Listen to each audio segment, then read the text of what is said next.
welcome to the Narrowing Path, Walking the Spiritual Walk. My name is Steve Van Eiderstein. Thank you all for joining me again today, especially after yesterday's fantastic reading about purifying our heart, purifying our thoughts. It was so good. I read that a couple of times after that. It's a good reminder. It's a good practice to align yourself with, because that's change. That's where our power can be. So I'm looking forward to March 16th to see where we go from here, how we follow up with everything, and just see what it has to talk about. I'm just on a real good spot coming off of the 15th. I really enjoyed that one. So let's see what the 16th has to bring us. This will be fresh to you and fresh to me, meaning I have not read this.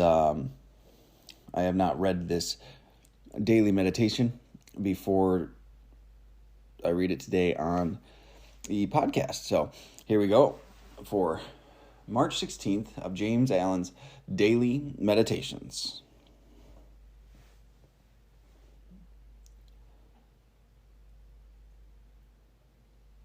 He who will control himself will put an end to all his sufferings.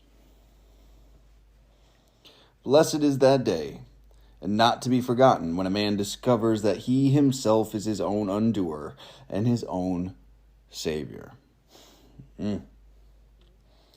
That within himself is the cause of all his suffering and lack of knowledge, and that also within is the source of all peace, enlightenment, and godliness. Selfish thoughts, impure desires, and acts not shaped by truth are the baneful seeds from which all suffering springs, while selfless thoughts, pure aspirations, and the sweet acts of truth are the seeds from which all blessedness grows. He who will deny himself will find the holy place where calmness lives. Wow. Seems like a shorter one than usual. But let me tell you, I love that one. That is a constant practice for me. And some things it's a constant battle. As I continue to grow and mature in my own spiritual practices and spiritual nature, there's this, the practice that this is talking about, the self-control, it's never been one of my strong suits, I'll be honest. It's taken a lot of time to become disciplined to the extent I am, and by all accounts that's probably not much more than average, right? So I just really,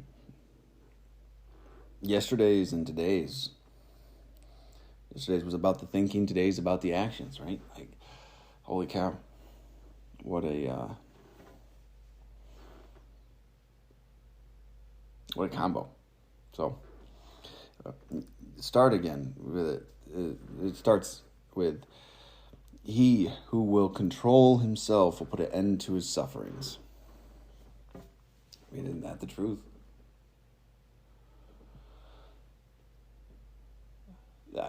When we can actually have control of ourselves, mind and body. I don't think this is necessarily just talking about actions, but definitely included in that is action.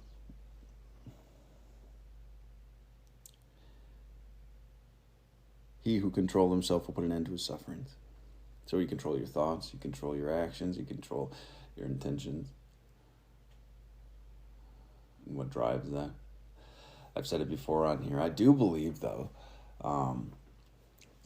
it takes stopping a physical behavior before you can truly see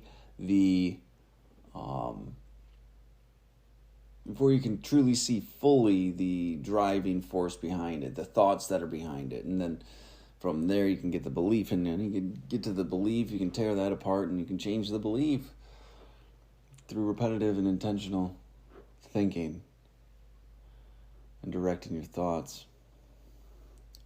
So it really is that ability to control oneself in all aspects that will stop your suffering, because suffering really is a product of our own desire or regrets or anxieties.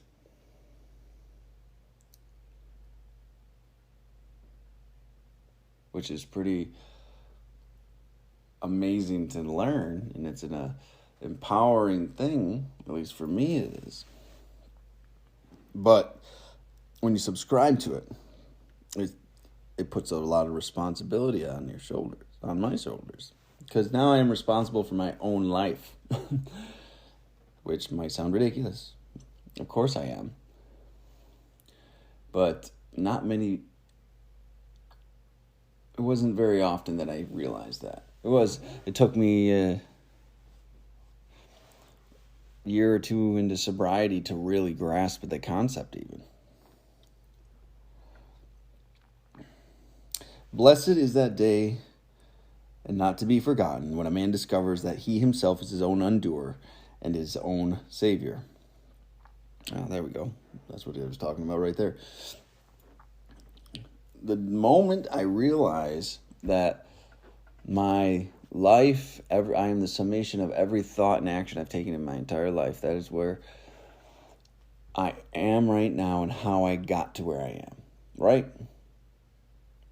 When I realize that, without necessarily knowing it, I also realize I have the power to change it all. I am my own savior, it says here, right? We're given the tools to grow and change. The harsh reality is the initial acceptance of the fact of your regrets and your shame and your guilt, and you're not allowed to blame. It's all on you now.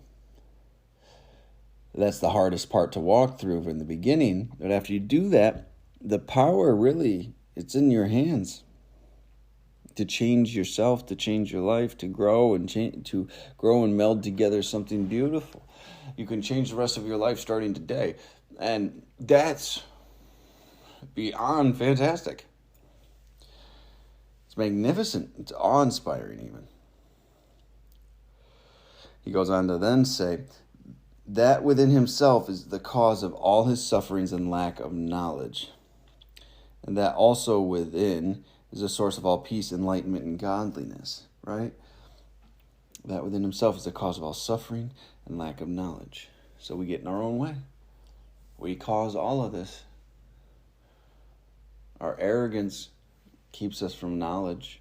Our arrogance keeps us from investigating. Our pride will keep us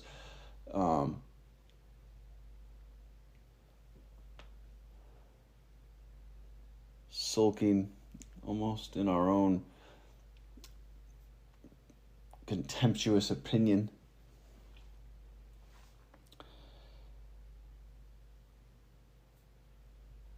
And when you realize you're the only one standing in the way of your own happiness and growth and attainment in life,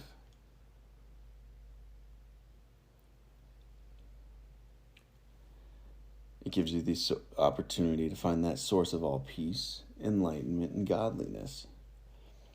We choose with every thought which direction we're pushing, whether we're pushing towards the suffering and the lack of knowledge, or whether we're pushing towards the peace, enlightenment, and godliness, right? Like, when you say it like that, it's a pretty simple answer for a guy like me, which way I want to go. But I forget this all the time, and I still don't see where I show up every single time. I do better, but I am by no means perfect at this thing.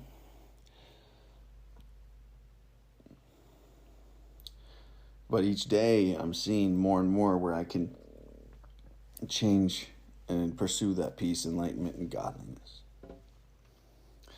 This next line, selfish thoughts, impure desires, and acts not shaped by truth are the baneful seeds from which all suffering springs. Right? That wraps it up pretty nicely right there. Selfish thoughts, impure desires, and acts not shaped by truth. So acting in our own self-interest,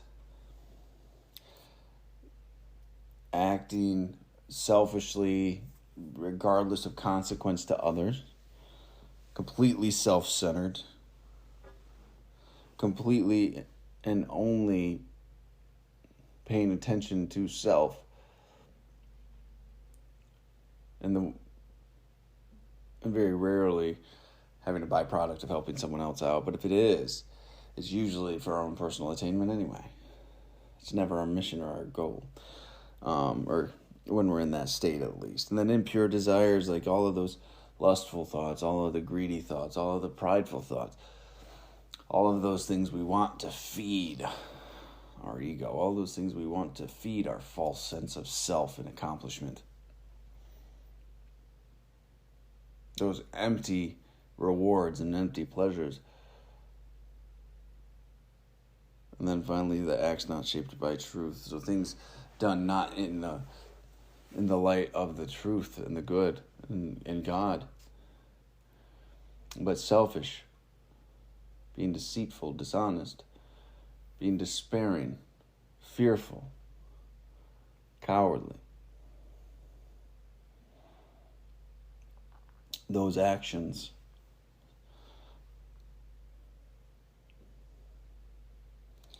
are not the ones shaped by truth. And he says that these are the baneful seeds from which all suffering springs. So all this selfishness and self-centeredness and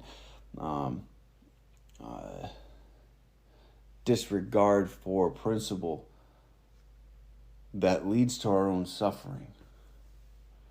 Most of the time we do those things to alleviate suffering in the immediate moment. And sometimes we get that immediate relief for a very brief and fleeting moment, but the reality of it is that worth it? Because soon after the immediate relief that will come back and does come back, usually quicker than we realize, there's suffering, there's regret, remorse, guilt, shame that goes along with this.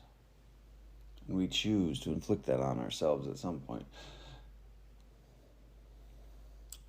He finishes this off with, while selfless thoughts, pure aspirations, and the sweet acts of truth are the seeds from which all blessedness grows. Like how he said, the sweet acts of truth. When we behave in a way that aligns with our spiritual values and principles and our spiritual way of life, things work out a whole lot better. That's where the seeds of blessedness grow. When we do things genuinely for God and others, not for selfish intent and manipulation. We do the right thing because it is the right thing. And we aspire to continue to do the right thing in whatever way they might be.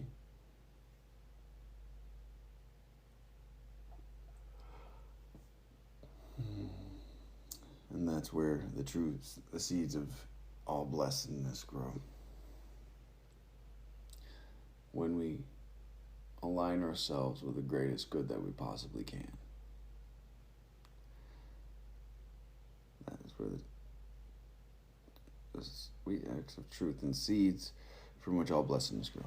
He finishes it up with, he who will deny himself will find the holy place where calmness lives. Man, it's such a good line to close this up with. It's possible. It is possible to control your actions. It is possible to get help with these things. And I hope people do. Because it's extremely important to learn not just to satisfy your every selfish desire or self-imposed need.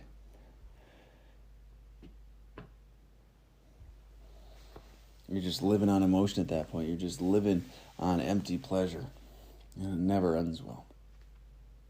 So, all right, March 16th, self-control. Denying oneself. great practice to also have. The diligent and intentional practice of changing one's thought to spiritual values, and also the diligent and intentional denial of self from those lustful, greedy, vain, envious actions we would wish to take most times usually. It's pretty amazing reading. So we're grateful for that one today. Looking forward to the 17th. It just keeps getting better. So join me back again tomorrow. All right? Thanks. Until next time. Bye.